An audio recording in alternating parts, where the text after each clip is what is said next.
Welcome to The Human Experience, a podcast about the stories we live out every day and the importance of championing the vulnerability and courage of the storyteller. I'm your host, Jennifer Peterkin, and it was through my own lived story of experiencing domestic violence that this podcast was created.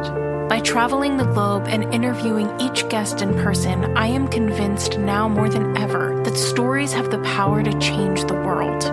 You can join our community of storytellers by subscribing, leaving a rating and review, signing up for my newsletter, following me on Instagram, and more. Thank you for being here. In a world full of noise, to listen with intention is an act of resistance. Episode 74 of The Human Experience is Laurel's story. Laurel is the kind of person who, upon meeting her, you instantly want to be friends with. Gregarious, funny, energetic, and smart, she's fun to be around and easy to talk to. You would never be able to guess at the obstacles and trauma that she has overcome. Laurel's childhood was marked by foster care, adoption, and constant upheaval. But true to her character, even as a child, Laurel always found a way to fit in wherever she was. From being raised by two moms in Florida in the 1980s to being adopted by a conservative evangelical family in Pennsylvania and everything in between, adaptability has been a survival skill for Laurel throughout her life. But even with all that she has walked through, Laurel is candid about her life, and remarkably without bitterness. Her story is one of resilience, self-discovery, and the power of maintaining an open and compassionate perspective despite the adversity she faced. We may never know what others have overcome in their lives that has shaped them into the people they have become. The human experience is extending compassion and understanding when people fall short. But it's also acknowledging the courage and perseverance woven throughout the stories of those around us. A brief content warning before we begin. This episode contains conversations around foster care, adoption, and divorce. Please proceed with care. This episode was recorded in Glenmore, Pennsylvania. Laurel. Yes. Hi. Hi. So we're at your house in Glenmore. We are. In Pennsylvania. I'm back home through the end of the year. And we met earlier this year, actually, through a mutual friend. And I'm so happy that we did because you're hilarious. And I've loved getting to know you on a very small scale, but I'm really excited to hear your story. So, and this friend actually was the one who said, you have to interview Laurel if she will agree to do it because she has an incredible story. So, no pressure. Shout out to said friend. Yeah, right? I know who you are. No pressure. I did agree. I did. Well, this isn't your first time ever telling your story, right? This is my first time recording. Okay. Actually, that's not true. I went away with my high school best friend. She's probably like my oldest friend. And we actually went away a couple of months ago and she had never heard my whole story. So she asked me to tell her and I just decided to record it. And I just thought to myself, like, I've told the story so many times. I've never really told it to my kids. And so I just thought to myself, like, it's somewhere now. Yeah. If, if anything happened to me or whatever. So that was the only time. But it's funny. My whole life, people keep telling me I should write a book. So I've thought about it. It's something I've toyed with doing. And so I've started recording different conversations I have with people in case I ever do that. Yeah. So I love that. And I love the idea of just not letting your story be forgotten because it is important. Yeah, I agree. And I think, especially because of my story and the way I grew up and my sort of lack of roots in a lot of ways, I just wanted my kids to to know it and to have it and to just listen to it and laugh at their crazy mom. No, it's special because I think, we don't realize what we have until it's gone. As cliche as that saying is, it is true. We don't realize the questions we aren't asking of people until we can't ask any more questions. Yeah, absolutely. And I think that that's why I've started recording stuff. My mom's came into town a couple weeks ago and we just sat and talked through stuff and I recorded it. It was like 3 hours of conversation and even just like childhood stories. Like even as a parent now, how many things I have forgotten about my kids. Like they'll bring stuff up and I'll be like, I did that. I said that. I said that. It sounds like me, but like life is so busy and it's so full and you forget so many things. So yeah, absolutely. And it also, I think, speaks to memory. Like what some of us ascribe to our memory is not what other people do, right? So I'm sure there's things in childhood that you remember, or your kids' childhood that you remember that they wouldn't, because it wasn't important to them for whatever reason, but these things that they remember were just really marking in some way. So it's interesting. Yeah. And how we remember stuff, right? Like I think the same people can have a shared lived experience and tell that story two very different ways. Well, that's very true. So yeah, that's very true. Okay. So let's get into your story and not story in general, but let's start from the beginning. So Laurel was born. That is where we're starting. Yes. Yeah. I mean, that's probably the best place to start. I love it. Yeah. Let's go. So I was born in a long, long time ago. And in a galaxy far, far away. Far away, yes. And when I was born, my biological dad was born in 1922. So he was 59 when I was born. So 1922. I mean, we have grandparents that aren't that old. Yeah. So he died when I was 1, I think from cancer, from smoking. And I lived with my biological mom at the time, and her name is Glow. Her name's Gloria. We call her Glow. And my biological sister, Chloe. So Chloe and I share the same mom. We have different dads. So anyways, my dad died at 1. He was actually the one that was taking care of Chloe and I. So when I was 2, we were both put into the foster care system. I was 2, Chloe was 3, and our mom just could not take care of us. And because I think context is really important in people's lives, Glow was actually also adopted when she was born. And she had childhood epilepsy. And so back then, when people had epilepsy, they would just heavily sedate them and drug them. So she just grew up really heavily drugged and, I think just was never able to really fully function at full emotional capacity, really at any capacity at that point. So when Chloe and I were 2 and 3, we were put into foster care. And from the time I was 2 till I was 6, I moved around into different foster homes. Now, Chloe was with me for a little bit, and I don't want to share too much of her story, but I think it's important. But at one point, she had very bad asthma as a child and would get really, really sick. And so at one point, some of these details are a little fuzzy. She went back to live with Glow. Now, Glow lived in Philly at the time, and I would say that Chloe going back to live with Glow was detrimental to Chloe's growth. So she lived there till she was about 5, and Glow just wasn't capable of being a mom. I don't know if she ever wanted to be a mom, but she just wasn't capable of being a mom. We'll leave it at that. So Glow, like I said, had been adopted into a family when she was a baby, and she had a sister named Claire, and she was adopted into Claire's family because these were Claire's biological parents. Okay. Still tracking? I'm following you. And Claire lived in Florida at the time with her girlfriend, Rita. So this was like early 80s gay people in Florida. So definitely a very controversial time. But anyway, and I don't think Claire and her partner, Rita, were looking to be parents. But when Chloe was 5, Glow just couldn't take care of her anymore. And I think, she had asked if Claire and Rita, asked if she could take her for the summer. And Claire was basically like, we're not going to take her for the summer. We're going to take her for good. And so Glow was like, okay. And so Chloe at that point went to live in Florida with Claire and Rita. And that is where Chloe lived for the rest of her life. Like oh, wow. she's I made that sound like she was dead.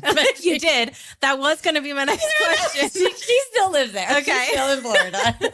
But that was her home. Yeah, She lived there. She didn't Rita move were her around moms. anymore. She did not move around anymore. So that was her home. And which is really ultimately a good thing for her. Okay, I mean, good. I think Chloe, I'm not here to speak to her story, but she's got enough of her own trauma and stuff to deal with. But she lived with Claire and Rita. Those are her moms. And that was great for her. So, Yeah. So I still lived up here and not entirely sure why. And I feel like sort of going back to talking about asking questions when you had the chance. I moved around a lot in a lot of different foster homes between 2 and 6. And 2 of them I remember vividly. And I mean, I feel like I'm fortunate enough to say that like I didn't necessarily have bad experiences in any of these foster homes. I feel like people have this idea of horrible things happening and I don't have that experience, thankfully. At least I don't remember it, but I'm an Enneagram 7, so Lord only knows. But again, going back to questions you wish you'd asked, like I wish I had asked my dad, like my adopted dad, sort of like why I moved around so much. And I don't know that I would have gotten an answer, but just definitely one of those questions that I feel like will sort of plague me. Sure. And I feel like I could ask my mom, but I feel like he probably would have been more of the keeper of that answer. But so anyways, so Chloe is in Florida with Claire and Rita. Glow is somewhere. And I am in Jenkintown, Pennsylvania, in this foster home with the Rosses. And when I am 6 years old, oh, hold on, big detail. So I was born Laurel Stacy Craig. That was my birth name. Okay. But for some reason, I was always called Stacy. Oh. Yeah. So when I was 9 years old, I learned that my real first name was Laurel. So I made everybody change and call me that, which was great because when I finally got married, Stacy Swanson would have been a complete stripper name. So it's a good thing we went back to Laurel. But anyway, so at the time, I'm still Stacy and and I'm living at the Rosses in Abington, where I was living. So And this is a foster home? this is my foster home. So also totally random side note and like stories we tell ourselves. But my dad, who was born in 1922, you might not know who these people are, but there's a comedy team called Laurel and Hardy. It's like similar to Abbott and Costello. Okay. But they were really big in his generation, in 1920s, 30s. And his name is Stan. And it's Stan Laurel and Oliver Hardy. So I've always told myself that he named me after the comedy duo Laurel and Hardy. There you which go. is why I'm so funny. But I like it. yeah. So, I follow that. yeah. That's what I think. I think that there is some validity to it. Yeah. But I could totally just be making that up. We're going to go with it because Yeah. he's not here to say otherwise. To refute that. So. Exactly. So anyways, 6 years old, get back on track. You're good. And I'm in this foster home and they want to adopt me. And according to them, I also want to be adopted by them. So much so that I was willing to change my name at the time. So both my mom and my sister in that home, my mom is like Donna Marie and my older sister is Jody Marie. So I wanted to be Stacy Marie. Ugh.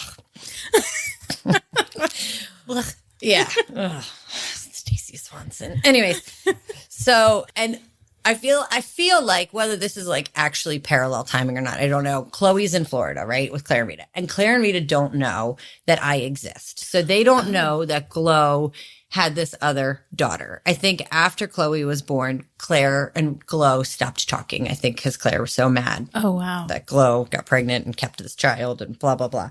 So I exist. Chloe knows I exist because we spent time in foster care together.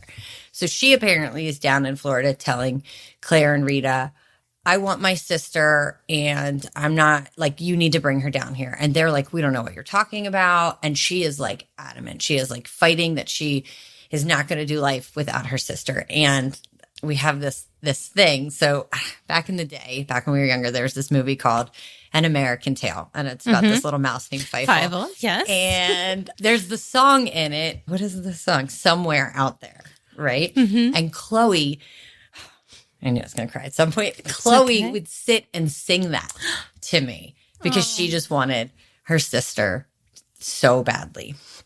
So I think Claire and Rita are sort of looking into like, who is this sister you speak of?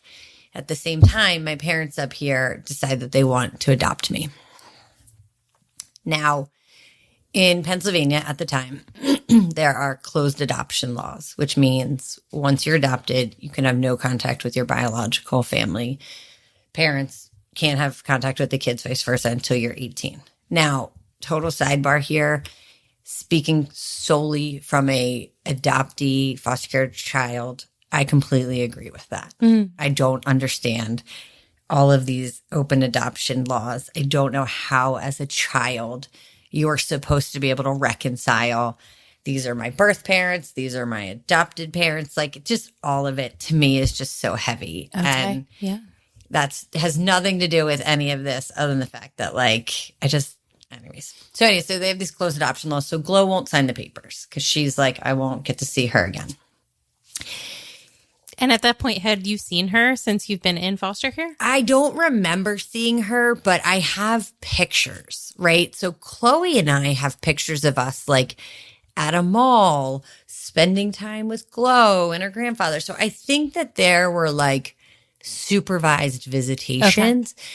I don't remember them, but there's proof that they exist. Yeah. So, but like, to be honest with you, like, and we'll get there in a second, but like, I didn't really remember Chloe either. Like, she's down in Florida being like, I want my sister. I'm not, not without my sister. And I don't know how much I remember of her at that time. So this is I would say to me, this is like the biggest mystery in my life. But I'm 6 years old. My parents want to adopt me. Glo won't sign the papers. So I end up going to Florida. Now, anybody who knows me and has heard me tell this story has heard me speak about this day. But when I was 6 years old, I got put on a train by myself with this social worker woman and her son that I had never met before. And I got sent to Florida to live with Chloe and Claire and Rita. I have no idea if there was a conversation that precedes showing up at this train station. But let me tell you, Jen, there is not a day in my life that I remember more vividly than that day on the train. And years ago, I got roped into going to this writing workshop. And it was like a whole weekend thing. And we weren't allowed to leave. That's very important. Until we produced an entire piece. I mean, maybe it wasn't that hard and fast line, but it felt like it. Okay. So we did like all of these exercises like Friday night and Saturday. And then Sunday, you basically were like, go write something. And then you had to share it with the group. Oh, wow. I wrote this piece about that day at 6 years old on that train, and it poured out of me. I had no idea it was in there. I had no idea, like, it just was like wildly cathartic. And I didn't even know. I didn't know I needed to do that. I didn't want to go to this workshop. Yeah. I got roped into it because I can't say no. And you know everybody. Because I'm a people pleaser, as you're learning. But yeah, I remember writing about this day where I remember being at the train. And I remember it was this large Black woman and her son. I couldn't tell you her name. I couldn't tell you anything else about them. And I just got put on this train. And I remember sitting in the train looking out the window. My mom was crying, who I thought was going to be my adopted mom. 24 hours later, I arrive in Florida to my sister, who I don't remember. Wow. And my new moms. Wow. Oh, my goodness. And, when the gravity of this day hit me, I've thought a lot about this. When I had kids and my oldest turned 6, So when I think about me at 6 and I think about that day, the 6 I see is huge. Yeah. Right? Like I'm big and I'm old and I'm mature. You're so grown up. So grown up, right? Like when I think back at that, like, yeah, it was a super shitty day and experience and it's seared into my memory. But like, I don't think about this like sweet little child. And when Eleanor turned 6 years old, I remember looking at her and being like, holy cow, 6 is so little. Yeah. It's so little. It's so like, I'll tell you right now, if you tried to pry my 6-year-old out of my arms, Oh, please. oh my Lord, have mercy. Like on your soul. Right? Like I just, Yes. so, I mean, it was definitely interesting when Eleanor turned 6 and I was like, oh my God, 6 is itty bitty to hand you off to a complete stranger and be like, have a nice life. Right? Like, Wow. so, Oh my goodness. yeah. So someday when I write a book, I'll put that piece in there. Yeah. But it was a tough day. I can only imagine. And I truly can't even do that. So, yeah, I mean, I definitely would love to read that piece. So, but it is interesting how we have these moments in our lives. And I think, trauma definitely exacerbates this because the clarity in which you can remember something like that, even if you don't realize you have those memories, like that accessible to you, right? Like it's so incredible how our brains work and incredible. It's heartbreaking too, what our brains kind of hold on to and to protect us and what they let go of to protect us. So yeah, that's so hard. Yeah.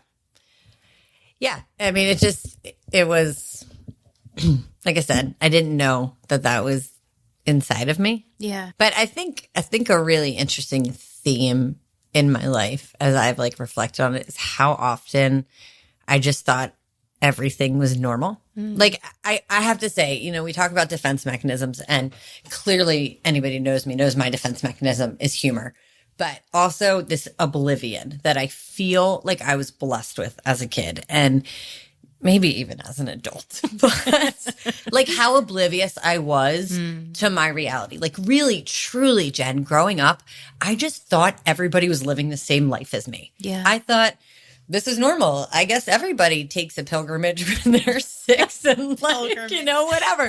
However, I convinced myself.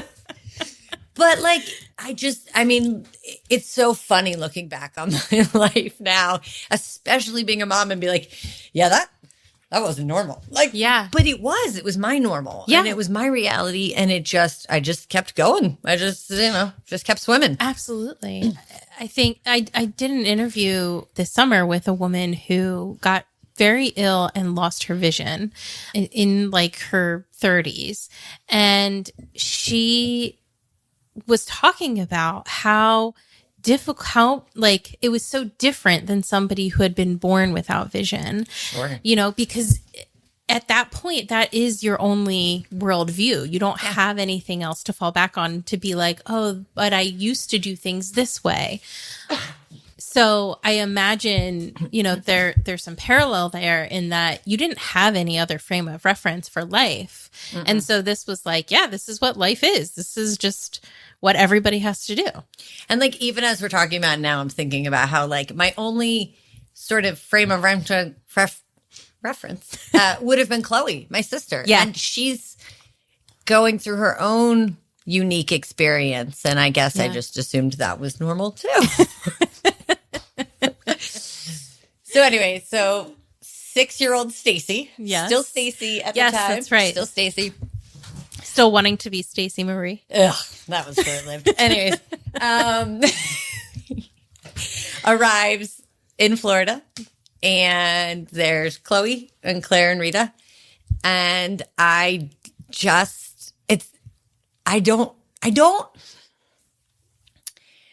sort of remember arriving, right? I had like maybe a trash bag full of stuff. I had this like teal outfit on that was way too hot for Florida weather, but I don't really remember like the transition. I remember like I got off the train.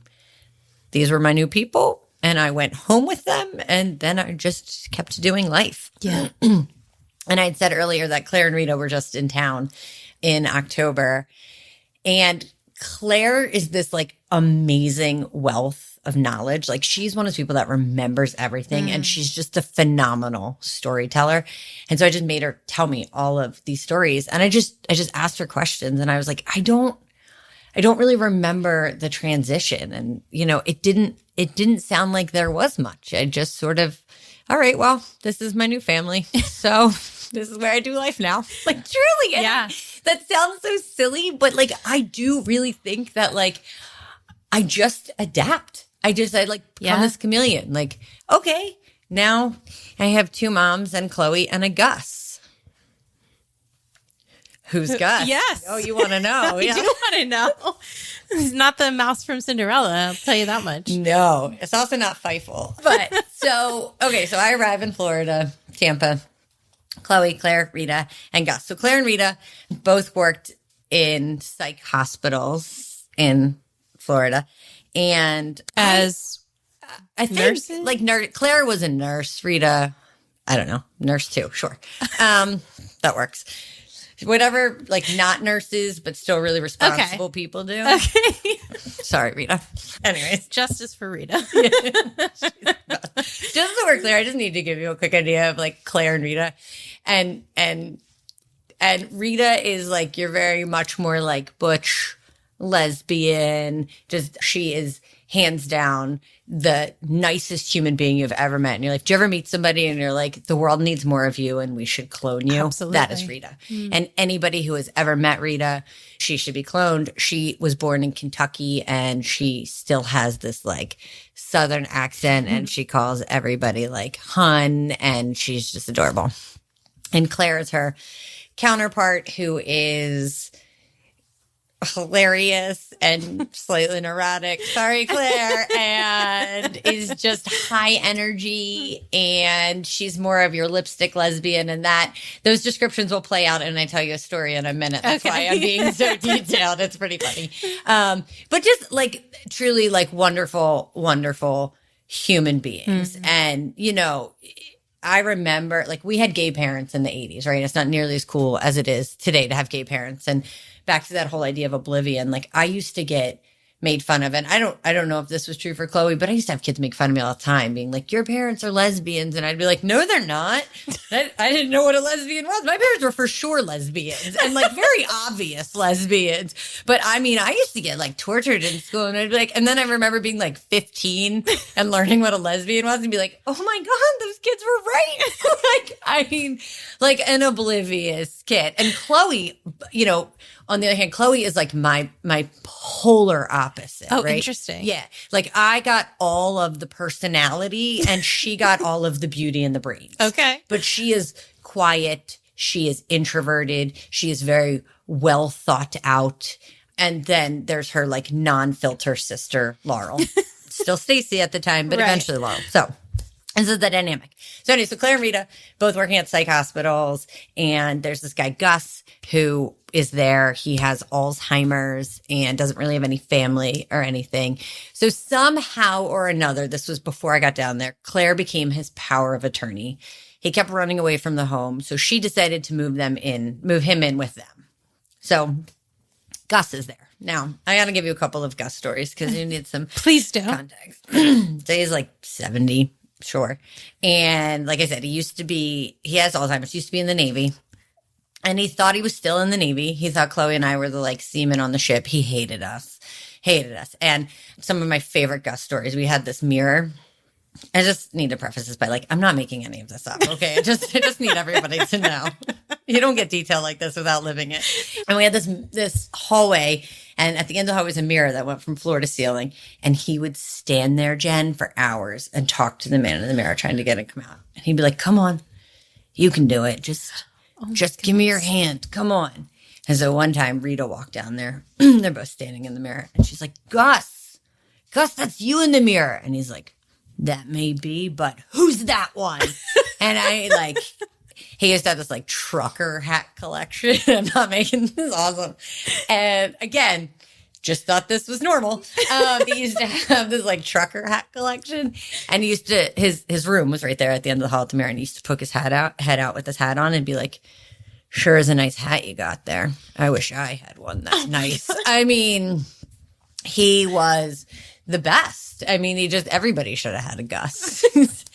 He used to go outside by the pool, and he would like, you know, you'd have like inflatable pool animals, and he would take a broom and like herd them all to one side of the pool. And then when one would get out, he'd run around and like herd them back. I mean, he was something else. And I guess one time he came out of his room in a hot pink mini skirt. And that was all he was wearing. And they were like, Gus, what are you doing? And he's like, well, it was in my drawer. Like, just. So, Florida, Chloe, Claire, Rita, Gus. I mean, I'd come home from school and I'd be like, hey, Gus, I missed you. And he'd be like, must have been a pretty poor shot. Amazing. He was amazing. Again, looking back, this wasn't normal, but this was normal. So it honestly sounds like a pilot for a 90s sitcom. Oh, for sure.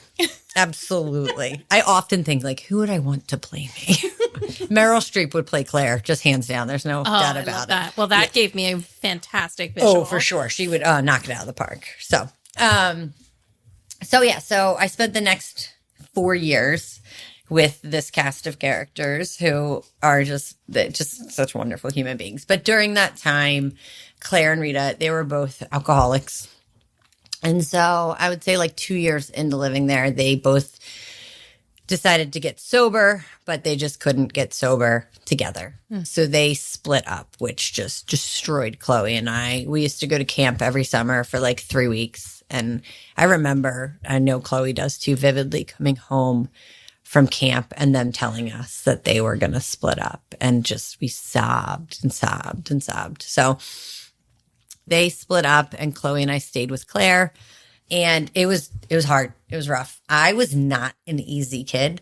I have learned about myself that I really like boundaries and I need boundaries. I really love to push my boundaries, but I like to know, you know, where they exist. And in Florida, I mean, we were just latchkey kids. I mean, again, Claire and Rita didn't have intentions of being parents, and now they have these 2 daughters, and you know, they were doing the best they could, you know. And I feel like that's like a theme in my life with like showing grace to people. Like, you're doing the best you can with what you were given. And they were. But Claire and I really butted heads a lot. I think she would agree, even to this day, we're just 2 very strong personalities, very strong personalities. And so I was a horrible kid. I was horrible. I was such a bad kid down there. I used to steal. I would run away. I threw temper tantrums, like full on temper tantrums, like a 9-year-old throwing herself on the floor. Like it was not good. So I actually went to live with Rita for a while. Chloe stayed with Claire.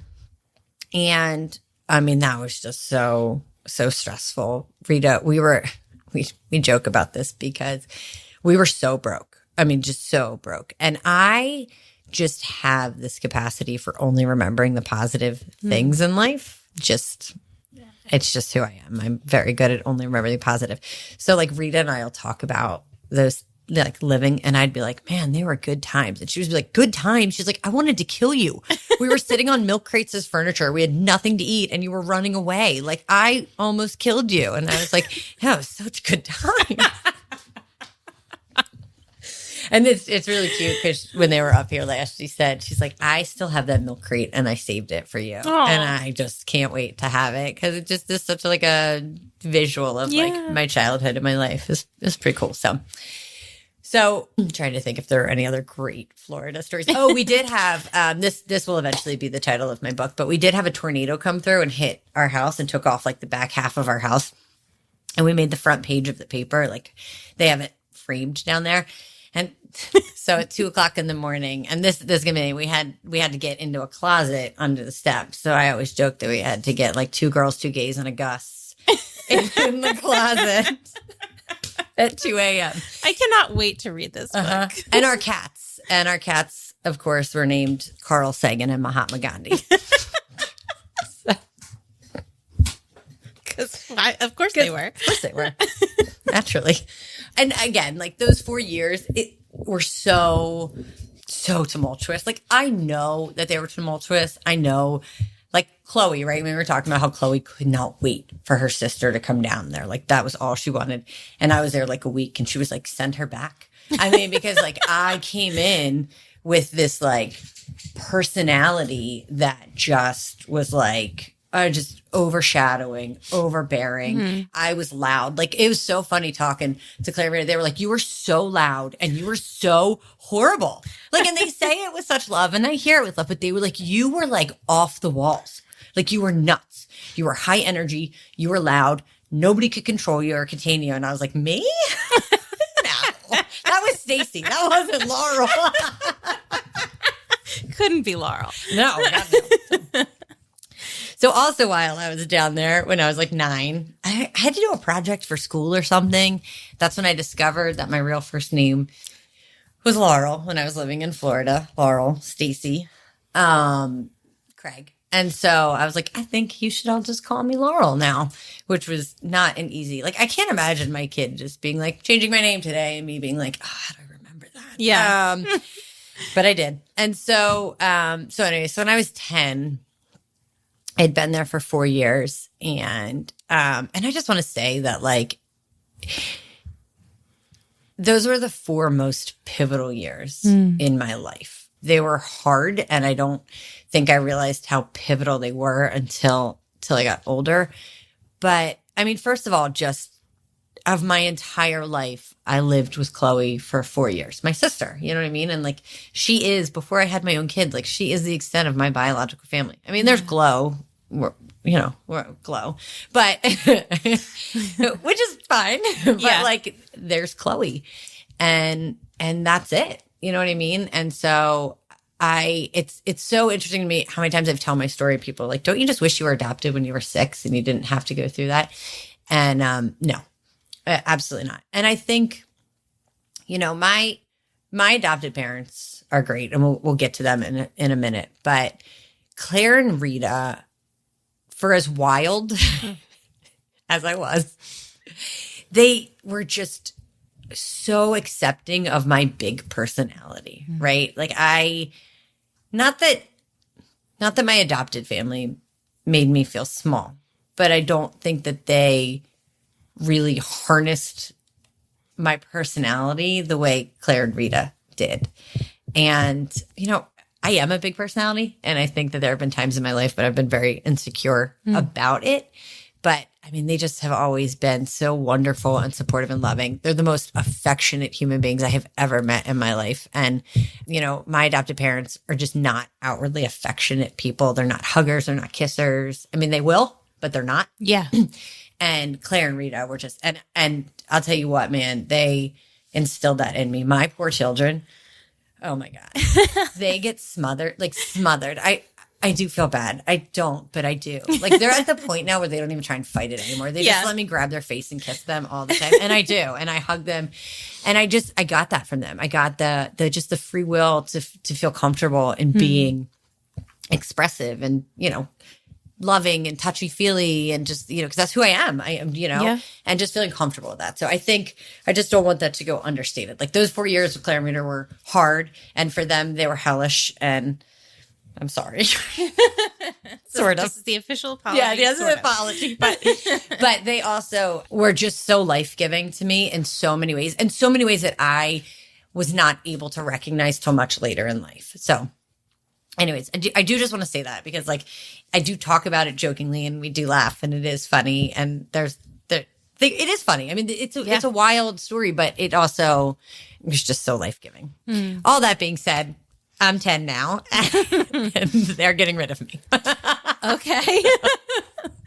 So I'm such a naughty kid, and they're trying to, you know, get sober and get their lives, you know, they're not together anymore. And so apparently they told me that they were going to send me to the sheriff's youth ranch. And I was really excited about that because they had horses and animals. Now, anybody who knows me in my adult life knows that that sounds like hell on earth for me. This same friend that connected us, like I go to her house and her dog jumps on me and she's like, you know, she doesn't want you to touch her. Like truly, like I just am not an animal person, like the thought of being with horses. Oh God. So anyways, thank God that didn't pan out. But anyways, so they called. So I guess behind the scenes, before I even knew this, they had called my parents up here, the ones that wanted to adopt me when I was 6. So Paul and Donna Ross, the Rosses. And they called them and they said, listen, I'm Laurel now. Laurel is just too much.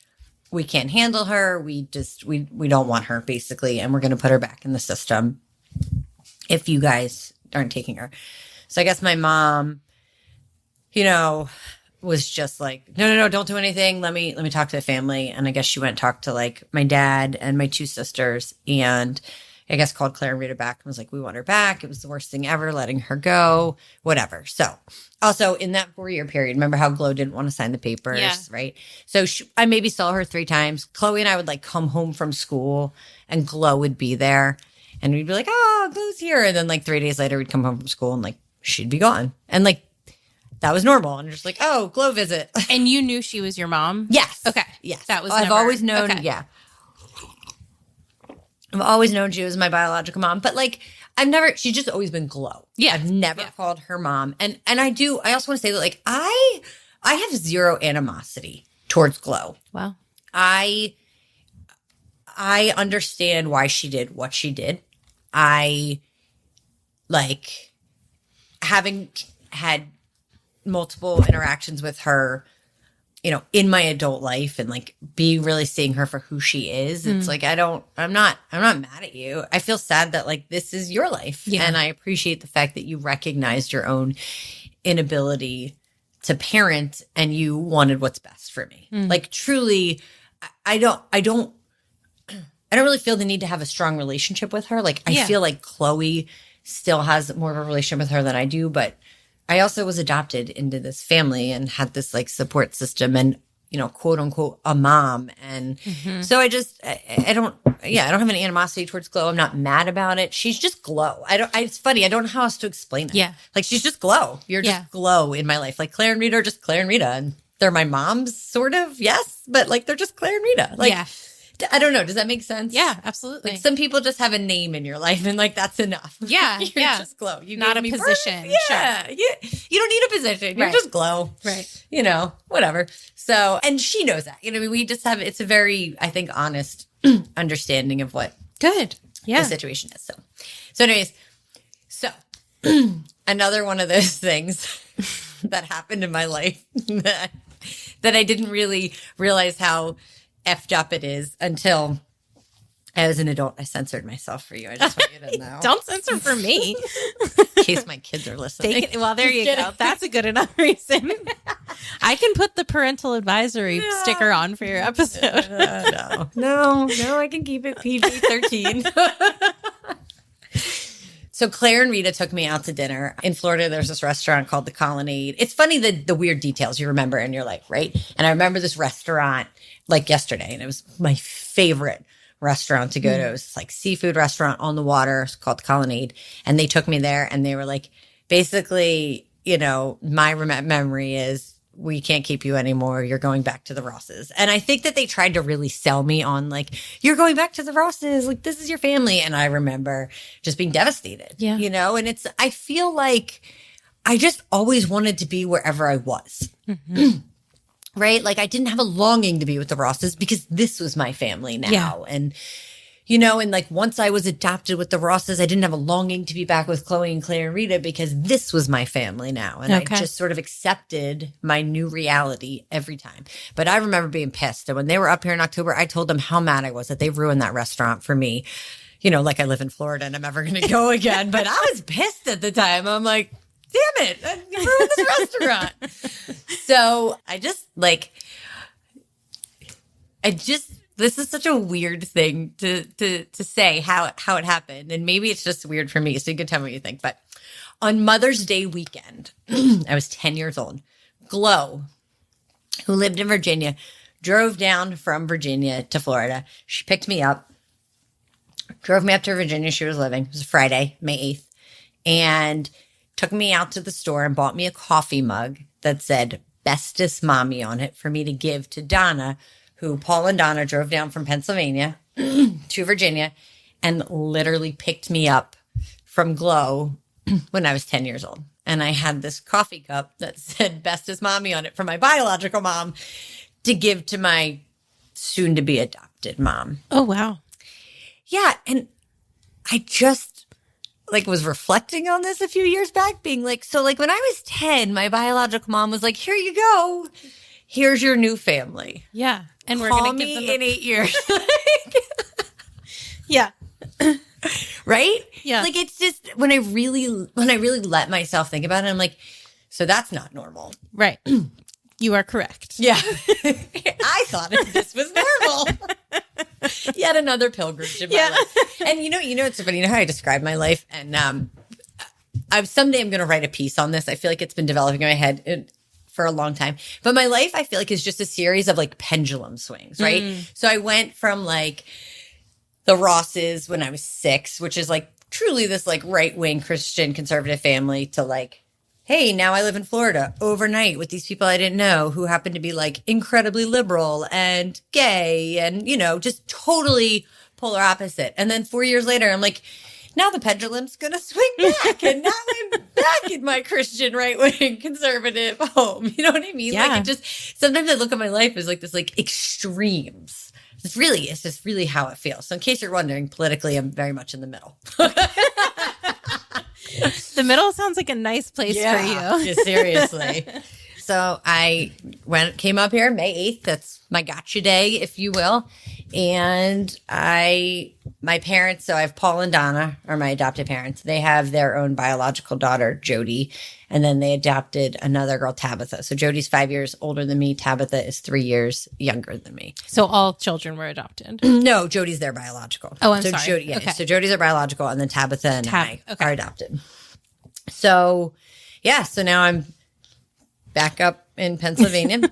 My parents, I remember, it's funny what I remember from when I was 6, right? So there was 2 people specifically, apart from my immediate family, that I remembered.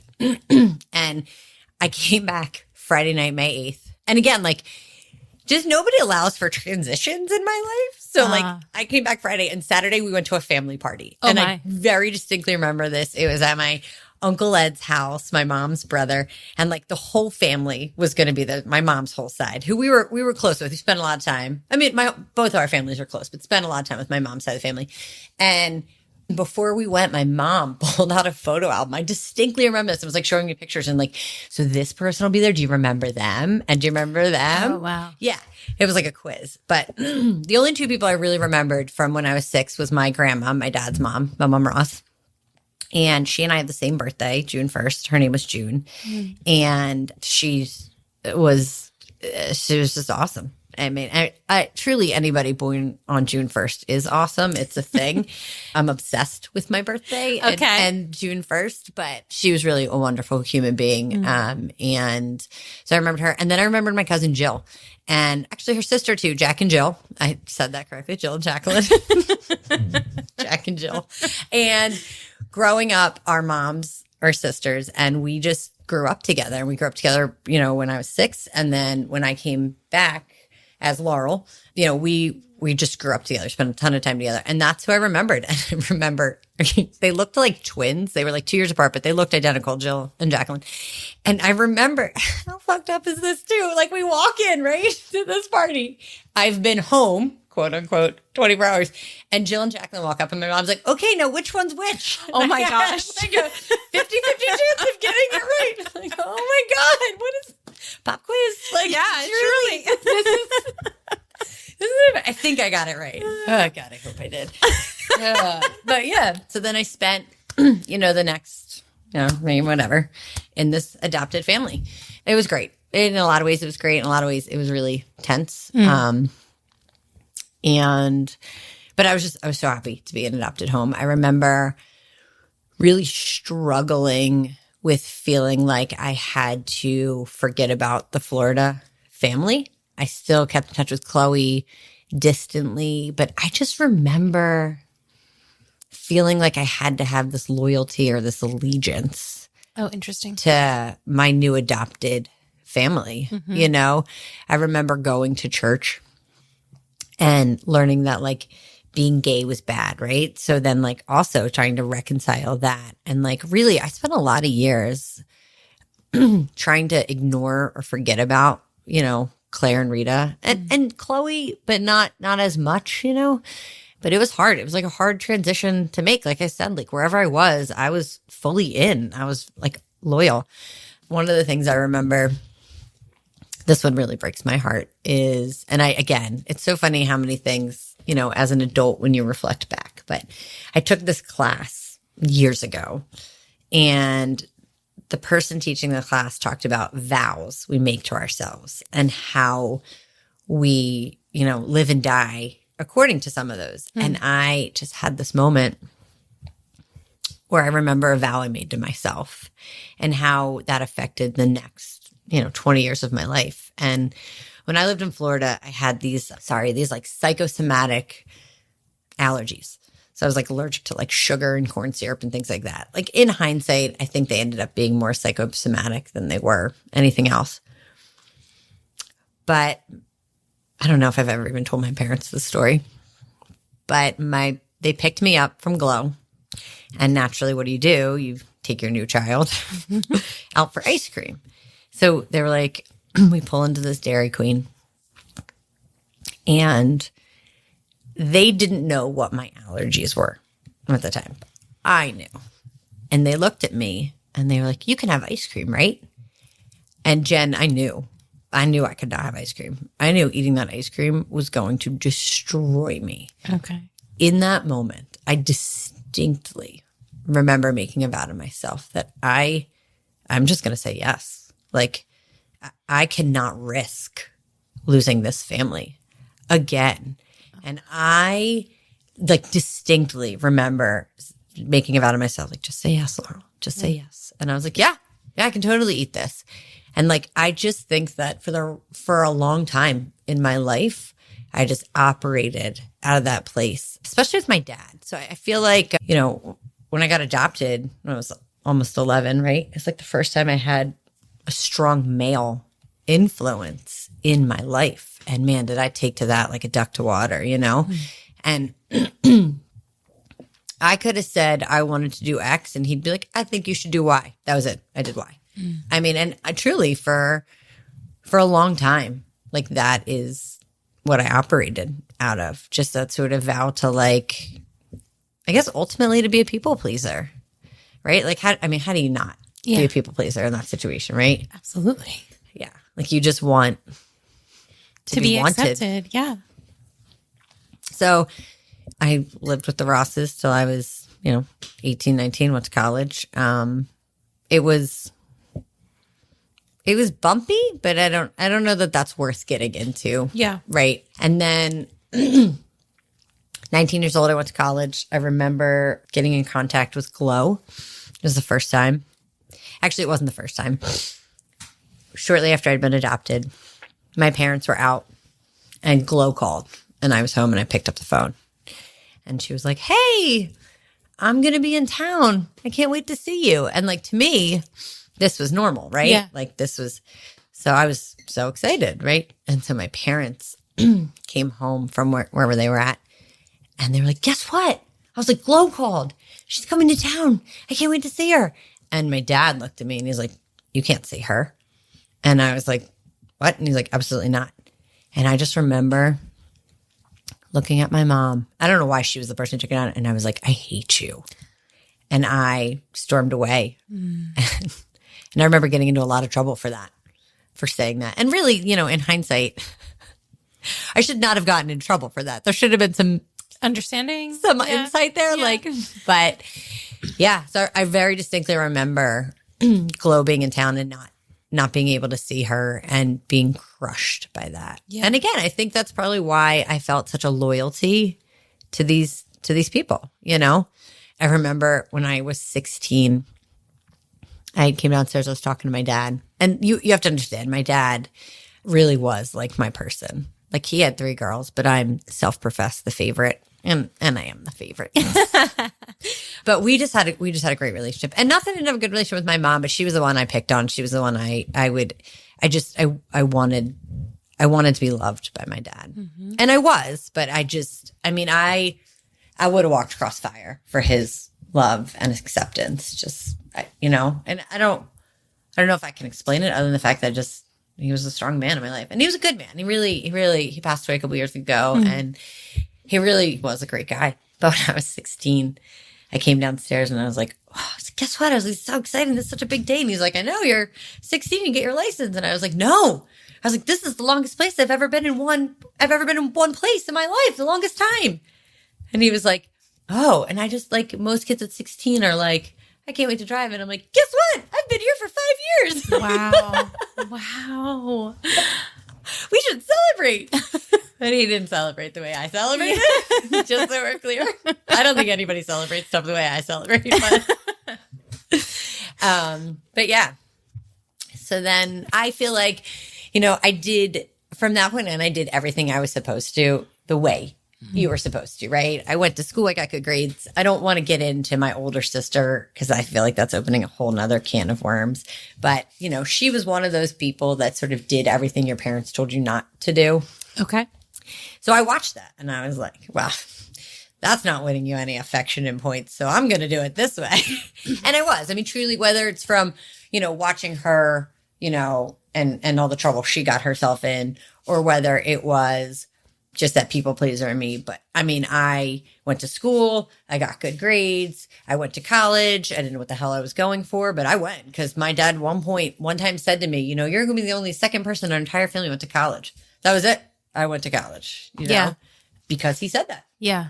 And this is, when you're talking about your older sister, this is Jody, right? Yeah. Not Chloe. No, Jody. So Chloe doesn't really, I don't say she doesn't want to re-enter the picture, but like we didn't really, I think, have a relationship again until I was older. Okay. And I think just because you're a teen, first of all, there's no phones. Right. There's no social media. Right. There's no easy connection. We would write letters. She's a beautiful letter writer. She will sit with you for 4 hours and say 3 words. And you're like, God, you must hate me. And then she'll write you this letter that was just bring you to tears. Yeah. It's just who she is. Right. And well, and I mean, to your point earlier, you kind of just were who you were in whatever setting that you were in. So I feel like it was probably pretty easy just because of how many times you had to do it before. You were just like, okay, well, like, not anything against Chloe, but I'm not with her anymore. Yeah. I'm with my other family. Exactly. And my parents, I would say, did a fair job of maintaining contact. Like they would bring her up for Christmas. One year, I really wanted a new chair this is such a silly story. You remember silly stuff, right? And for Christmas, I wanted a new cool chair for my room. I just wanted this chair. And so Christmas that morning, my mom was like, oh, your dad went out to get another present. He'll be back. And so I come downstairs like 2 hours later and they were like, look at this. Look at your Christmas present. And Chloe is sitting in this new chair. And I was like, look at the chair. And I was like, oh, Chloe's here too. Like I was so excited about this stupid chair. And like they were so excited to surprise me with Chloe. And I was like, I'm sorry, can you get up so I can sit in this chair? And then I'll give you up. Yeah, exactly. Like, I don't know if she remembers that, but I very vividly remember being like, oh, hey, so about that chair. Like, you know what I mean? So I feel like I appreciate my parents, like, trying to keep that contact because I don't know that I was trying to. Yeah. And I don't know if Chloe was. I don't remember. But, kids these days, it's a lot easier to keep in contact with people. Yes. God, I sound old. But just when you said kids these days. Kids these days. Doug, now it, these kids. So yeah, I did everything your parents told you to do, right? I went to school. I went to college. I was very involved in church. I was very involved in the youth group. I mean, I was exactly who your parents wanted you to be, which is so funny because I was such a hellion in Florida, right? And I remember my dad saying to me one time, this is another one of those things where he's like, you know what? He's like, when we got you, Claire and Rita kept talking about how difficult you were. And he's like, we have just been sitting here waiting for the other shoe to fall. And it never did. And I was like, I think that was a compliment. But truly, like, it just goes to show, like, I needed boundaries. Yes. I wanted boundaries. I wanted a family. I wanted a traditional family. Whether I realized it or not, I wanted a mom and I wanted a dad.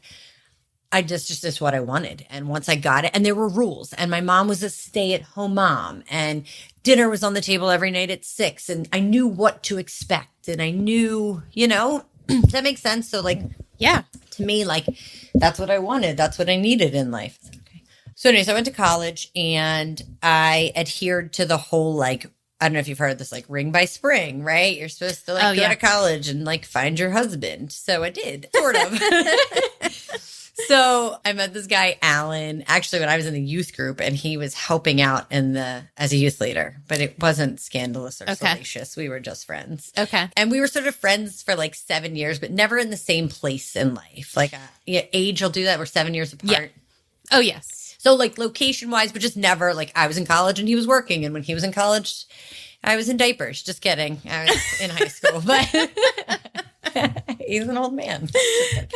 So anyway. It wasn't scandalous, though. No, nothing scandalous. They're just friends. So anyways, we started dating my senior year of college, and he pursued me for a while, and I was like, no, I'm not interested. I'm not interested. And then it sort of got to this point where he was like, if we don't date, I don't think we can be friends. And I was like, all right, let's try it. And like, we started dating in December, got engaged in March, and married in August. Oh my gosh. Some would say I'm impulsive at times. And no, neither of my daughters or sons can pull that crap. Just so we're clear. You're like, ring by spring. Got it. Yeah, nailed it. Listen, I set a goal. Also married by summer. What's up? That's right. And, he's 7 years older than me. And listen, he is a wonderful human being. I love him to death. But he was also this like pinnacle of stability for me. He was stable. He had a good job. He loved Jesus. He was just a good guy. He was just a really good guy. And I loved that. You know what I mean? I craved that. I loved that. And so we got hitched. And we had a great marriage while it was a great marriage, truly. I mean, I'm amazed at all of these people that get divorced and like turn on their spouse. And like, at some point you loved them, right? Like you will never catch me saying anything other than I adored Alan. I loved him. I adored him. It was so funny because we're just such different people that I was always amazed at how many people would be like, you and Alan? You're like, yeah. Like, but it worked. Yeah. It worked really well for a long time. We had these 4 kids. I would have had more, but he cut me off. It's true. So I have 4 kids in 6 years. Wow. Yeah. It was busy. And and it was awesome. And we had this awesome, perfect family. Like we really did, Jen. I could just cry talking about it and thinking about it because we just had this sweet little 6 of us. And then when I was 34, 35-ish, let's say, I sort of had this falling out with my parents at the hands of my older sister. And again, without going into the details, it sort of left my parents picking sides, even though I don't think they had to pick sides. And they picked my older sister. And we didn't talk for like a year.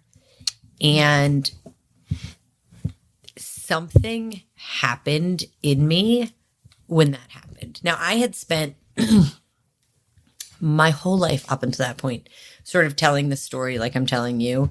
Like I was like entertaining at a dinner party, right? Like I've always been able to see the humor in it. And when I had that falling out with my parents, the only way I can describe it was like a dam broke inside of me. And a dam that I had no idea existed.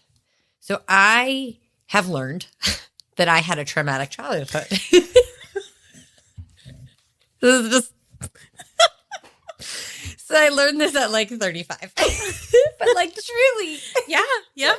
Like when I say I just thought these things are normal, like I truly thought these things are normal. Turns out they're not. And it's not like, you hit college and heard other stories from people and were like, oh, wow, you were 34, 35 before. And I think what really did it was when I had that falling out with my parents. Yeah. I think that I realized that the day I made that vow to myself at 10 years old, that I was going to do everything in my power to keep these parents, right? And I held up my end of the vow. I held it up beautifully. I did everything right. Yep. Okay? Like everything right. I mean, I had a couple of fallouts here and there, but for the most part, yeah, I nailed it. I mean, I nailed it. And then we had this falling out, and it felt like they turned their back on me. And there's a logical part of me that understands what happened, because my older sister is one of those people that's a lot easier to just align with than go up against, right? And again, I'm trying not to delve into that. But on the other hand, like, you don't have to pick a side, right? And I just felt like I had done all of these things and I still lost. And when I tell you this dam broke, I didn't know what was going on. I had no idea what was happening. All I knew was I was crying. I cried on and off for like 3 weeks straight. I'm not even exaggerating. And like, I'm a crier, but I'm not a crier, right? And I didn't know what the hell was happening in my life. All I knew was something changed and I couldn't put it back. So I would say I spent the next year of my life running from whatever this was inside of me. And, I would go out drinking when I shouldn't be. And I just wasn't living my life the way I should be. I just was trying to find any vice to sort of satiate whatever that sadness was I was feeling. I just wanted to make it go away. And I don't know if you know what the Enneagram is, but I'm a 7 and I don't do negative feelings, right? Like, I will never remember anything in anything but a positive light, which is unhealthy, I'm learning. But so I had this deep, deep well of sadness that I didn't know what to do with. So I'd say after about a year, things came to a head, and Alan and I decided to try and find a counselor. And by way of a couple of different people, I landed with this counselor named Andrea, and she was God's gift to me. And I started seeing her, and quite honestly, I couldn't afford to see her. And so she took me on for free for like 2.5 years. I think I saw her. Wow. And I learned that I had a lot of trauma in my life. And I don't think I ever would have called it that. But once I was able to frame it like that, I was like, oh, this isn't normal. Oh, there's something to this. And we spent like 2.5 years working through this. Now, I would say the most crushing thing in all of this to me is how I feel like my marriage was the collateral damage for all of this trauma that I had never dealt with, right?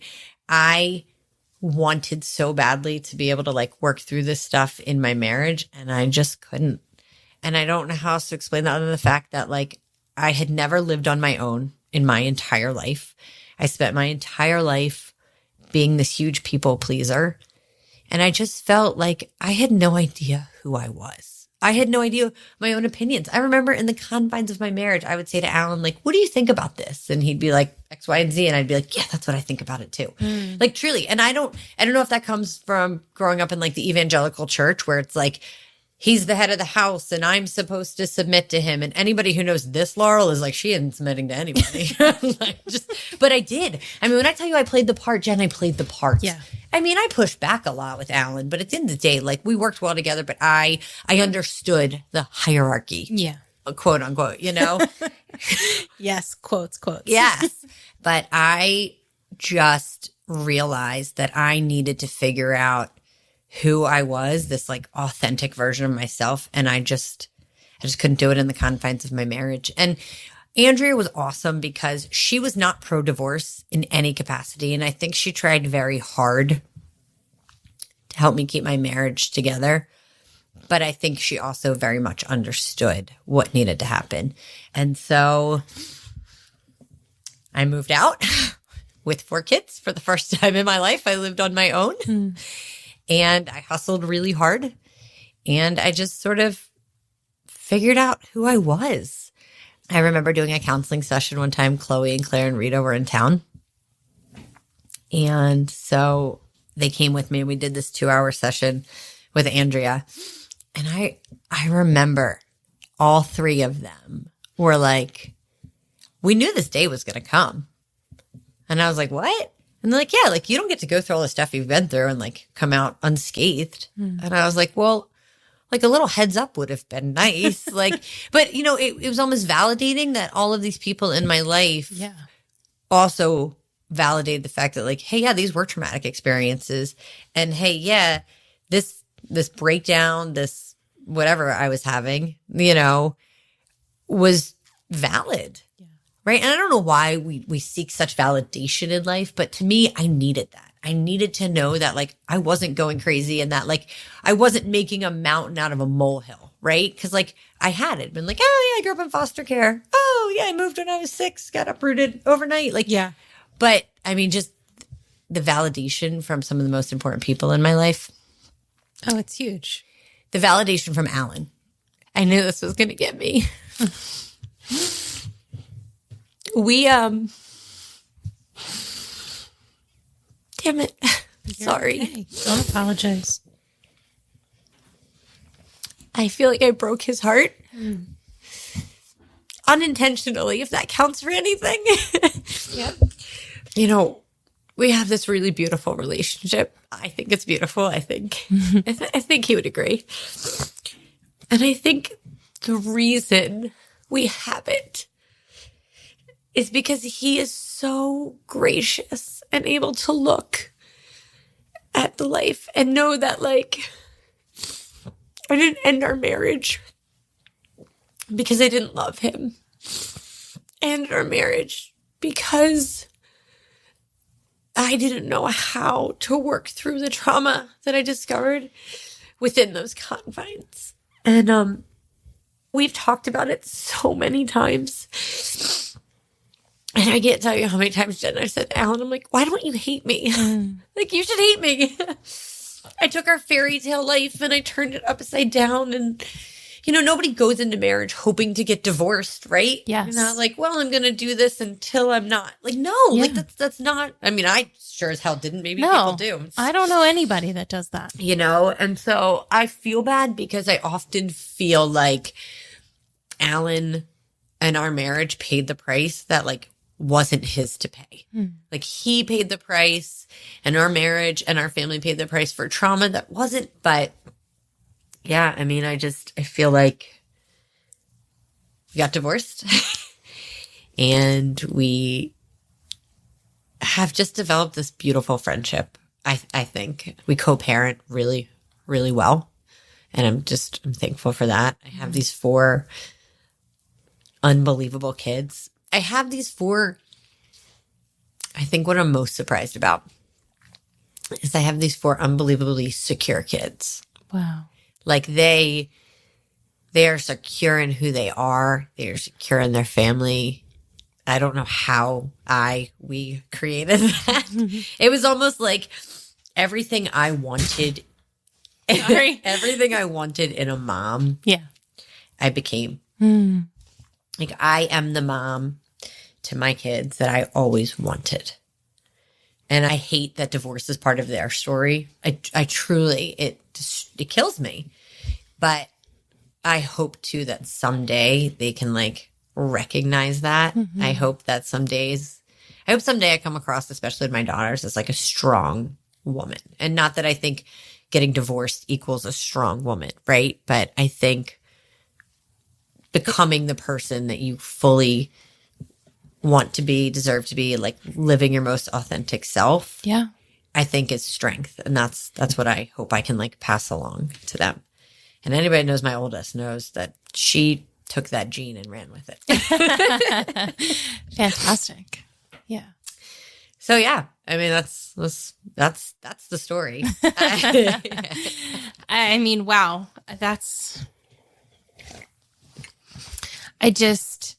I've never met Alan, but I'm a fan of Alan. I'm just like thinking about how unbelievable it is, and truly like just how much God covered you with him, in that Alan didn't add to your trauma, right? Alan didn't become a part of your trauma. And though it's not at all easy, I mean, you guys have a beautiful relationship now. And I'm sure while he has suffered, he has been able to see the value of keeping the relationship what it can be, right? And I think as far as divorce goes, I think it's naive to say that it's not sometimes necessary.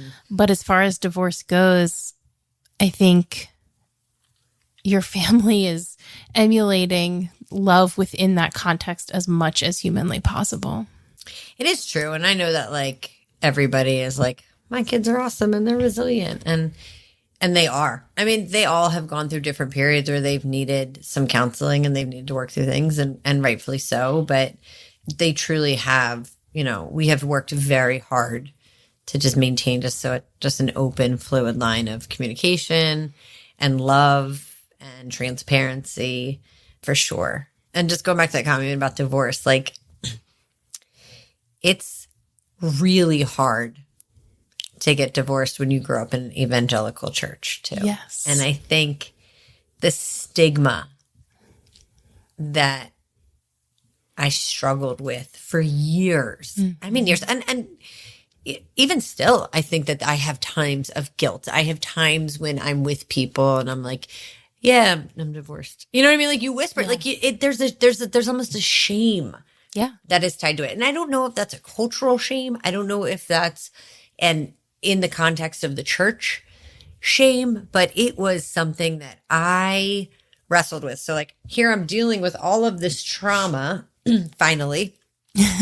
And then on top of it, the shame and guilt of also getting divorced. Like it just kills me that we just heap that on top of whatever people like, you don't just wake up one morning like, oh, I'm going to get divorced. Correct. Right. So like there's already a difficulty of whatever is causing your divorce. And then on top of it, we're just heaping shame and guilt. Like it's awful. It is. It's awful because nobody's trying to get divorced to begin with, Correct. And like, if you had asked me 10 years ago, I would have been like, oh, I'll never get divorced. Yeah. So again, another pendulum swing, right? I went from like being married in this evangelical church, this like Stepford wife, I mean, minus the blonde hair and the size 2 waist, to like, now I'm on my own and I'm hustling and I'm trying to make it work and I'm struggling, and but to me, that struggle was worth figuring out who I authentically was versus continuing to live as this like people pleaser, living under this vow. Yeah. I was dying to this 10-year-old girl who made this promise to herself, right? I was dying to that. Yeah. And for what? Right.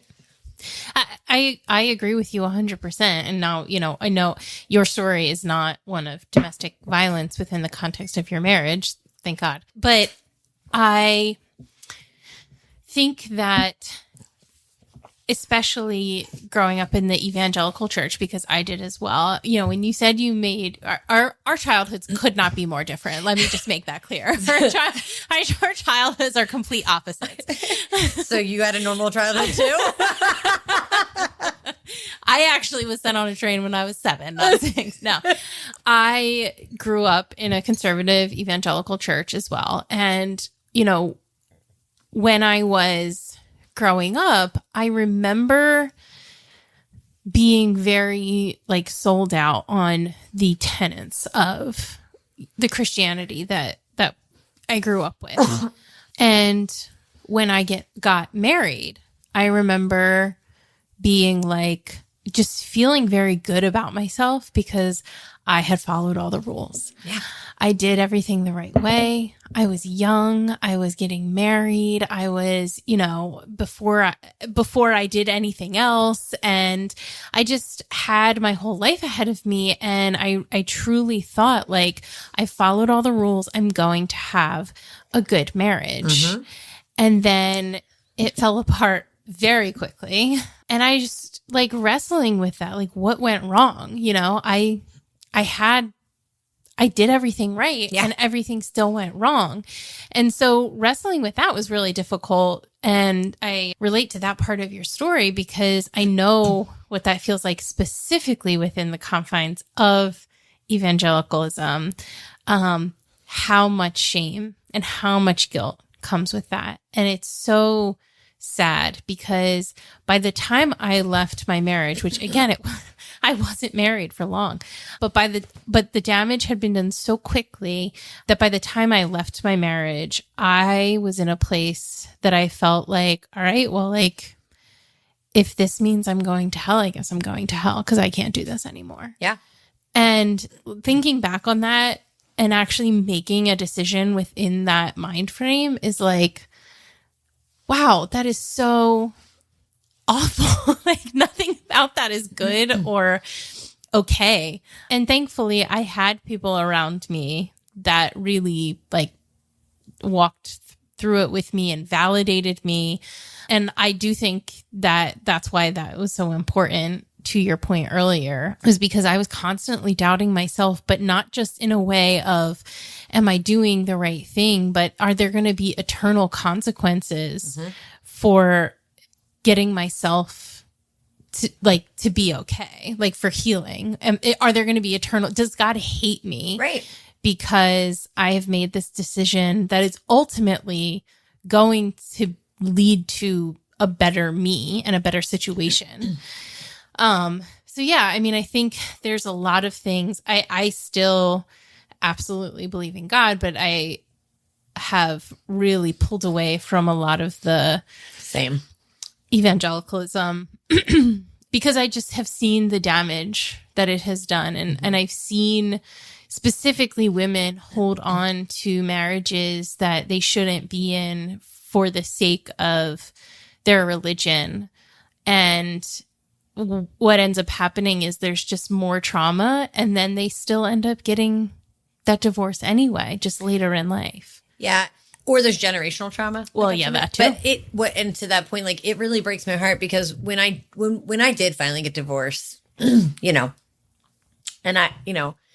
think the reason I got divorced is very different than a lot of other women, but it really broke my heart, Jen, how many women came up to me, and like women you and I both know, women in the church, friends, that were like, I really wish I could do that.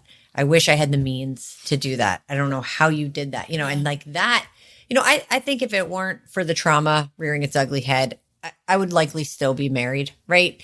And so I'm not saying like, oh, people should get divorced, right? I'm not advocating for divorce per se, but I also think it is heartbreaking the amount of women who came up to me and were like, I'm so jealous, or I wish I could have done that, or you know what I mean? And it just, to me, that breaks my heart because you're just going to perpetuate that with your own children. Yeah.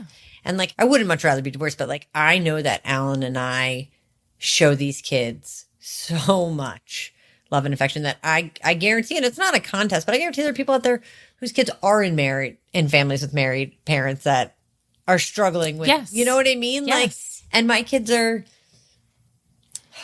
just so freaking awesome. But they are, and they're just well-rounded human beings. Yeah. Do you know what I mean? And I hate that divorce is part of their story, but I hate that trauma was part of my story. Yeah. And I think that nobody's going to get out of this world unscathed. Mm-hmm. Nobody, and that's just the truth. And sometimes I think the people with the greatest character probably have the most scars. Yeah. Yeah. But yeah, I mean, and I don't want to pretend that it's all black and white either, because it's not. It's very nuanced. And, I think part of the danger is that we treat it as though it's black and white. But yeah, I mean, with anything, I agree. You're not going to get out of this life completely unscathed. And so if you're making decisions trying to prevent, especially I guess for your kids, like, oh, well, if I don't get divorced, then or if I stay in my horrible marriage, horrible abusive marriage, at least my kids won't be from a divorced or broken home. And it's like, okay, but they're seeing you be abused. So is that better? Right. And I don't want to judge people's reasons for staying or leaving because, again, they're nuanced.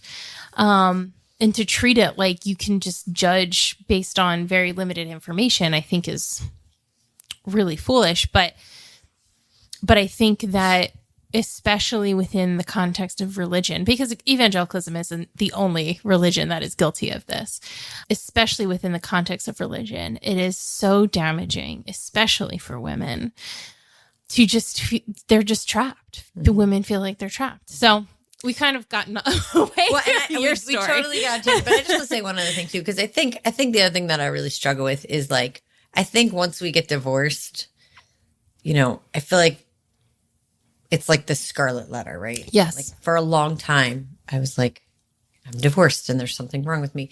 But I think I want to shift that narrative to be like, let's not focus on the fact that I had a divorce. Let's focus on the fact that I had 14 beautiful years and I have 4 gorgeous kids. And I also think that we just stop at the divorce, right? And like, that's it. But like, just because the marriage didn't work out, right, does not mean that it lacks value. Yeah. Or that it lacked value. And I don't know that you would say the same for your situation, but for my situation, like maybe I quote unquote failed in the Christian church, but like, I don't think I failed. I think that I have just changed course. Yeah. Yeah. I have. And that's okay. It is okay. It took me 5 years to say that, but that's okay. Well, I'm proud of you. Thanks. Trauma is so hard because we all react to it differently, but we are always going to react in some way. Even if it's 34 years later? Yes, exactly. Exactly. And, I do a lot of advocacy work for victims of domestic violence, and it's something that we talk about all of the time. Like, if you don't process your trauma, it is going to come out. It may not be this year. It may not be next year. It may be 10 years from now. But one day you are going to find yourself confronted with all of this trauma. And what are you going to do with it? And so it's hard because you don't know what's going to trigger it, how you're going to react to it. Yeah, it's a very amorphous, huge thing. And there's no like one prescription that works for everybody either. Yeah. Yeah. And if you had told me that 10 years ago, I would have told you were crazy. But clearly you're not. I couldn't run from it forever. Yeah. So. Yeah. And, I'm happy with the person I am on the other side of it. So. Absolutely. Well, and you know what? There's no judgment there either. People have to live out their story and figure things out for themselves. So I can't go around judging people on how or when they go to therapy or whatever, they live their life. They discover that their life wasn't normal. That too. Yeah. Yeah. I mean, look, I think childhood stuff too is so different because it is so, whatever you grow up with is so normalized for you. Mm-hmm. There is nothing for you to say that your life is different in some big way from everybody else. And so how are you supposed to navigate yourself into quote unquote getting help when there's nothing about your situation that's abnormal to you? Right. Exactly. Yeah. Yeah. So, and normal, I think too, is a scale, right? Like again, it's not black and white. It's nuanced. There's almost nothing in this world is. So not to say that your childhood was anything even close to normal. You were doing those pendulum swings. You were nowhere in the middle. But even that, you can't compare yourself to somebody next to you and say, oh, well, we had a different experience. So which one of us was not you? But Right. yeah. So how did you reconnect with Claire and Rita? So I think just when I went to college, I think I just sort of reconnected with Chloe more. I remember one trip when I lived with the Rosses when I was probably like, I don't know, 13, 14, 15. And Claire, oh God, I didn't tell you this part of the story. This is so good. Okay. So I told you Claire and Rita split up. So then Claire married a man for 10 years. Oh. So I realized I was going to tell you the story and forgot that detail. So Claire married a man for 10 years. And in that time frame, I was living with the Rosses. And so they came up to visit his parents in New York. And I was, on the way in Philly. So they picked me up and I went up to New York and spent the weekend with them. So I guess that there were parts of Claire and Rita sort of intermingled throughout that time. But I very clearly remember that trip. Mm-hmm. Spent a whole weekend with Chloe and Claire and Rita. So Claire eventually got divorced from Rudy. And then a few years later, her and Rita got back together and they got married. And so they're together today, which makes everything normal for me again. Yeah. Like when they got married, I was like, yes, this is how it should be. They are Claire and Rita. Yeah. And then I would say like in college, like having the freedom to like hop on a flight and go down and visit Chloe, going down for her graduations and things like that. I think we just sort of reconnected. I think, when you're older and sort of have more control over that. Once I had kids too, Chloe, not that she wasn't, part of my life, but I think she loves her nieces and nephews. I mean, she really does. And I think she's come up to see them a lot. She's moved up here a couple of times for, a couple of years and then gone back down. She loves Philly. But yeah, I would say it's how we reconnected. Does she have a family, Chloe? She does not. Okay. No, she's never had kids. She's got her boyfriend who is just so wonderful. We love good. him. They've I been wasn't together sure for a where long that time. was going. Yeah, no. Okay, good. I'm glad. Yeah. I'm glad she has wonderful in her life as well. She does have a wonderful life. And she lives 5 minutes from Claire and Rita. So that's also fantastic. wonderful. Yeah. So. It's so special that you guys never truly lost each other, I know. but then we're able to reconnect. I think what amazes me so much with your story, and maybe this wasn't always the case, but there's just like no bitterness in it. And I don't know that, again, I know you said you went through your dam breaking and stuff. And so maybe there was a period of that. But even as you're living it out as a child, you just exude this welcomeness to everybody, whoever's in your path, whoever's in your life. There's just like an open arm welcome, it seems.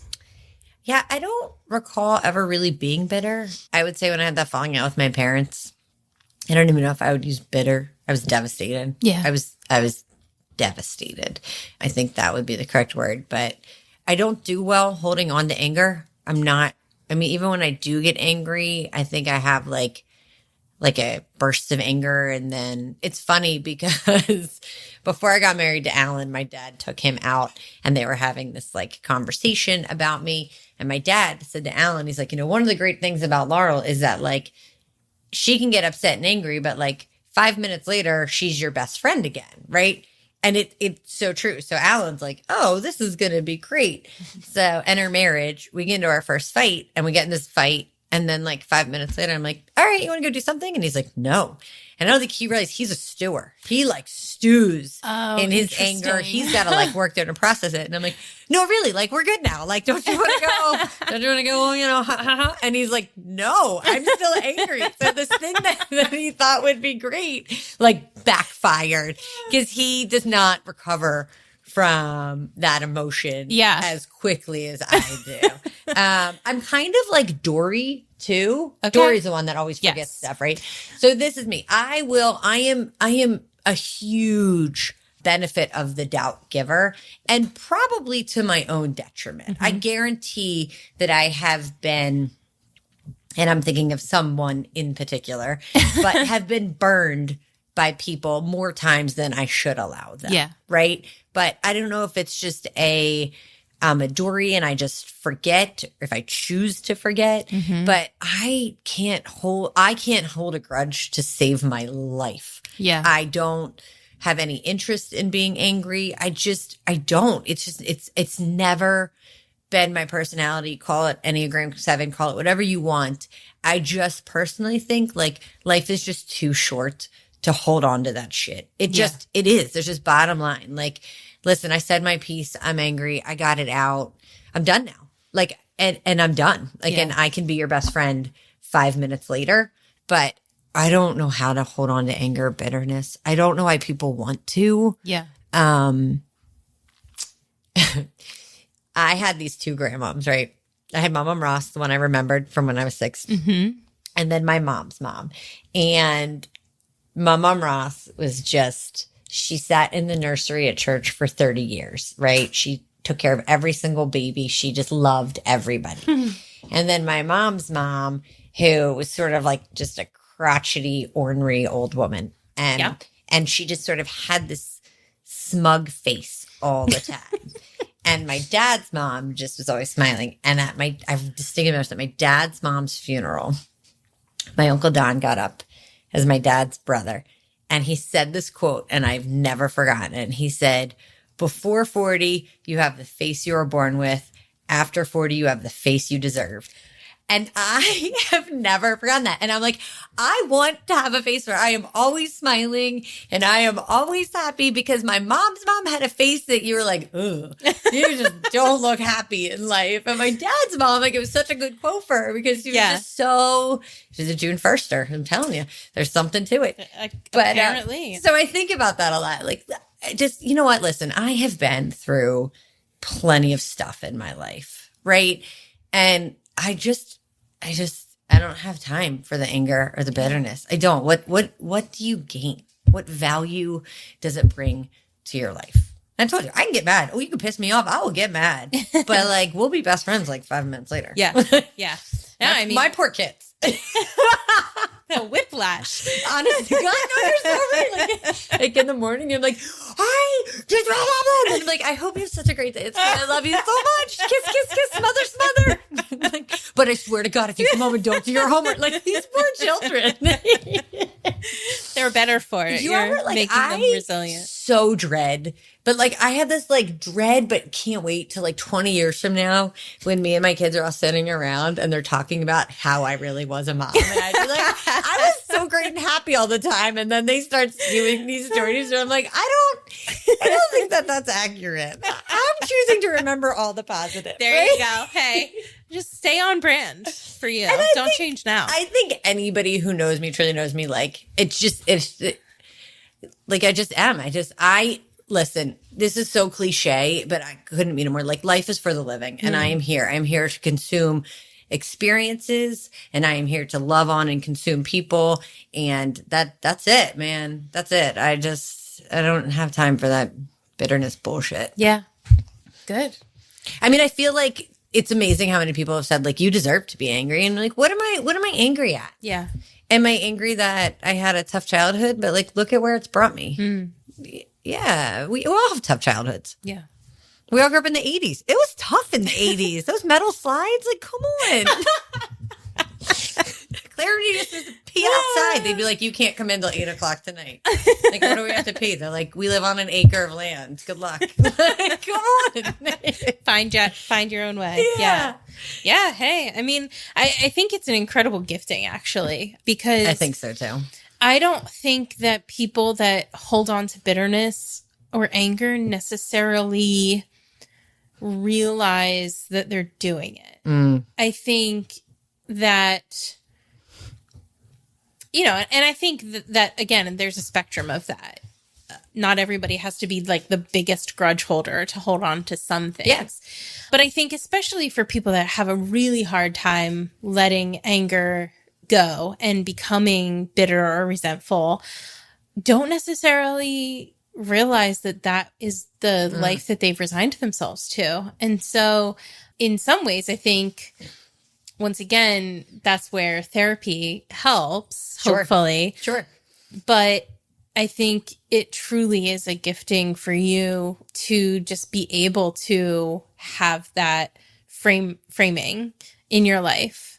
And I think that comes to a degree that comes from adversity. You know, I do think that there are a lot of people that have been through really tough things and they end up being people that are like, look, I'm here. I like where I am. I like who I am. Mm-hmm. Like, I don't have time to be living in the past. Yeah. So, yeah. I think it's true. And I think, I think to that point, like I have moments in my life where I feel like my past does come back and show itself. And I think I almost get more frustrated than I do angry and bitter because I'm like, I thought I've dealt with you. yes. I put you on your shelf. You should not be here anymore. Yeah. But I think there's always going to be times when that's going to come back and, rear its ugly head. And I think, to your point, I think that's where counseling comes in. I think that's where like a good support system comes in and just being able to be honest and vulnerable. Yeah. Which has been a struggle for me, but I'm getting there. I mean, you did amazing. No, this thanks. is fantastic. You just kept going, and I was like, "Oh wow, I'm sorry. Oh wow, no, Oh, okay. no." I'm just like, I'm waiting because you told me before we started you're probably gonna have to ask me questions, and I'm like, all right, be prepared to try to like coax some things out. And then she just went, and I was like, yes, keep going. But I didn't know if you needed any clarification questions. You sometimes need like a flow chart. Yeah. I mean, sister, mom. It's a lot of characters. Yeah.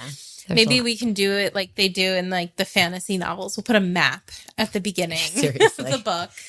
I did one time have a friend of mine who's like a counselor, like do one of those. Is it a genogram? Is that what it's called? Or they like map out your family? Yeah. And it was extensive. I was like, I don't know what I'm looking at. This looks confusing. Yeah, right. I like it. I definitely think it should be a part of your book. So I know. Then it's funny. Every time I tell people my story, I always get the exact same two comments. They either say, "How'd you turn out so normal?"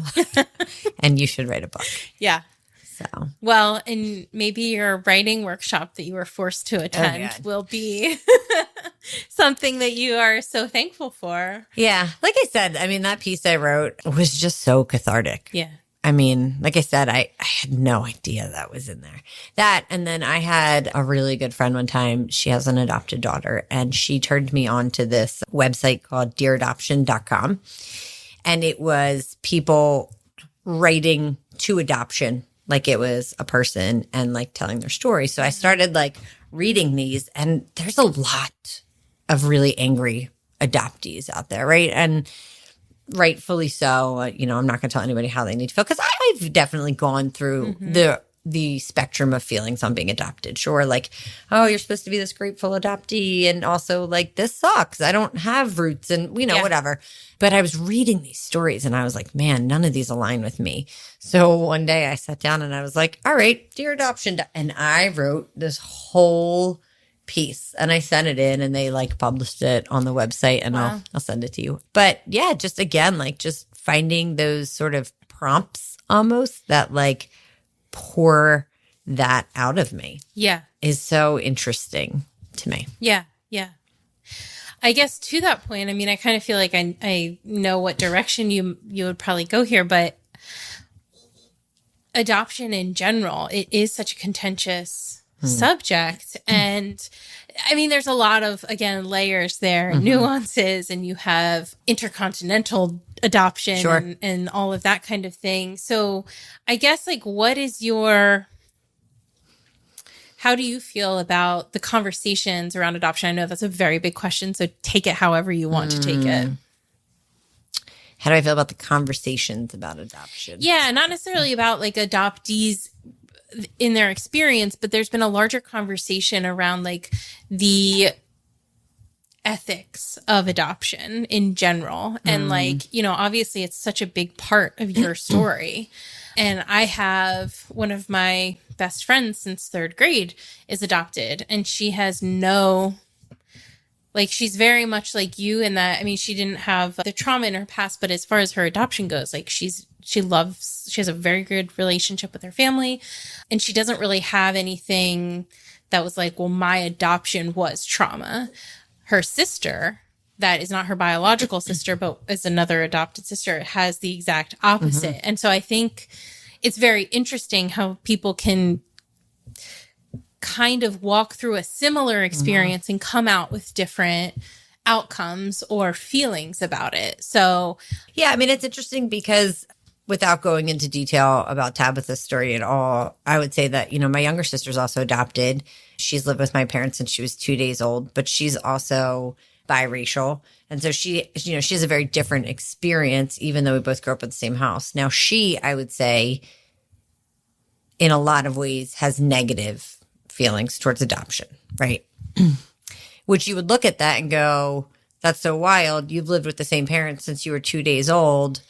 And then you have me who, moved around a ridiculous amount. And I'm sort of like, yeah, it is what it is, But I also think that I do think like what people don't understand is like every adoption is so unique. And I know it doesn't always look that way, but it is. But like you look at my family, right? And like I was adopted when I was 11. I was physically handed over at 10 years old from my biological mom, but I also have always known my biological mom. So like I don't have that mystery. You've got people who are adopted who have these closed adoptions or whatever, who never, ever get to know who their birth parents are. And that's its own wound and its own hole that is left. And you have people that are doing the open adoption route who are like, you're my adopted parents, you're my biological parents. Like, why wouldn't you enjoy your biological parents more? Because they get to just pop in your life and have fun with you. And the adopted parents are in the trenches with you constantly, right? And how do you reconcile that? So I feel like I think naively 20 years ago, I would have been like, I'm just so grateful that I was adopted because that is the narrative that I am supposed to adopt. Pun intended. But truly, you grow up being like, you should be so thankful you're adopted. Yeah. And the truth is, on some level, I am thankful. The family I ended up with, not just my immediate family, the extended family, the opportunities I was given in my adopted family. Like, truly, I was adopted with a silver spoon in my mouth. Truly, my dad was a jeweler. But okay. You know what I mean? Yeah. Like, so, and all of my foster care experiences, to my recollection, were mostly positive, right? Yeah. So it's just hard, but like but you should look at my story and I should come out of this with all of these issues and hate adoption, but I don't, and I don't know. I think it's so unique. I think reading that dearadoption.com, like realizing that everybody has such different experiences, such different feelings. I will say that like, and we were talking about this before the podcast started, but like I struggle with like attachment, and I didn't when I was married. When I got married to Alan, I was like all in, right? I just wanted that stability. I wanted that. But post-divorce, I have noticed in relationships that I have a limited level of vulnerability and I have a limited ability to attach. And it is something that I've started working on. But I would say, apart from my 4 children and my ex-husband, like my attachment is sort of a struggle. And I would attribute that to, I was 16 before I was attached for more than 4 years. Yeah. Yeah.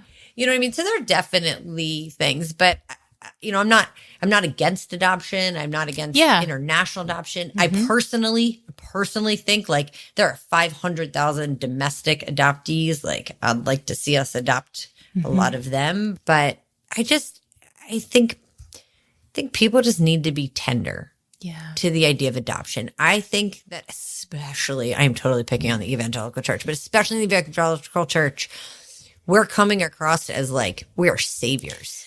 Right? Yes. Like you are my savior. You should be grateful because I came in and rescued you. And that is such bullshit. Yeah. And I have zero tolerance for that mentality. Right. Right. I think it's just such a complex and tender issue. And I think understanding that like my experience with adoption is my experience with adoption. And just because I don't hate the fact that I was adopted or I don't resent it doesn't mean that somebody else doesn't. And that's not to say that their feelings aren't valid. Yeah. So I don't think it's a black and white issue. I think people want to make it a black and white issue, and it's anything but a black and white issue. I think the conversation around adoption has evolved tremendously, and I'm thankful for that. I think 20, 30 years ago, you got adopted, closed, that's it, done. And I think that there's so much more open conversation, counseling for adoptees. It's just Like, think about it. Think about the 2 transitions I had. Hell, I went to Florida when I was 6, came back when I was 10, 0 counseling. Yeah. None. In either of those situations. Yeah. And then I got in trouble for telling somebody I hated them because I had no idea what the hell I was feeling. Right. You know? So I think it's just, it's a tender issue. Yeah. And I encourage people to just approach it with just an openness and a tenderness, because you're not anybody's savior. Yeah. Truly. No, I think it's a incredibly important point. And, the value made to yourself, I think, speaks to that as well. Even if your parents never made you feel like that, just this inherent feeling like you owe your parents, whereas biological children aren't necessarily made to feel that way. Like your existence isn't, you don't have to thank your parents for your existence. Right. But we don't treat adoptees like that all of the time. What a great point. It's horrible. Yeah. What a great point. You're absolutely right on that. Yeah. So yeah, I mean, again, I think this episode, if I named my episodes, I think this would just be called like gray, because we just keep talking about, but I believe so intensely that life happens in the gray. It's all, sure.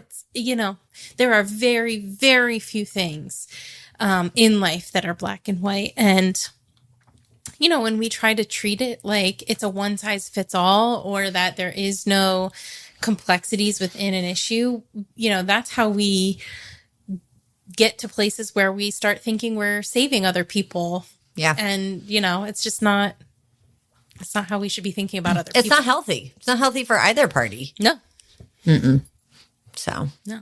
Well, I do have a question that I ask. Do you know what I'm going to ask? Mm-hmm. Okay. Have you thought about it? I have. Oh, okay.